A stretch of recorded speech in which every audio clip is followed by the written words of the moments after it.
1925 மே 23ஆம் தேதி புதியதாய் திருமணமான ராஜா 29 மற்றும் சோனம் ரகுவன்சி 25 மேகாலயாவின் ஈஸ்ட் காசி ஹில்ஸில் ஹனிமூனில் சென்றபோது மாயமானார்கள்.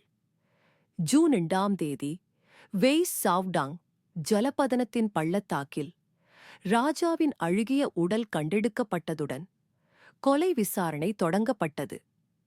போலீசார் தெரிவிப்பதாவது, சோனம் தனது காதலர் ராஜ் குஷ்வாஹா மற்றும் அவரது 3 நண்பர்கள் விஷால் சௌகான், ஆகாஷ் ராஜ்புட் மற்றும் ஆனந்த் குர்மி ஆகியோருடன் ராஜாவை கொல்ல திட்டமிட்டார்.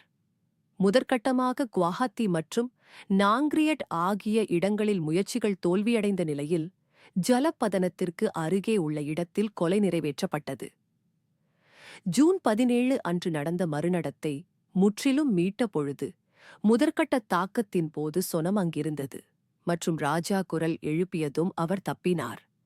பின்னர் ராஜா இறந்த பிறகே மீண்டும் வந்ததாக போலீசார்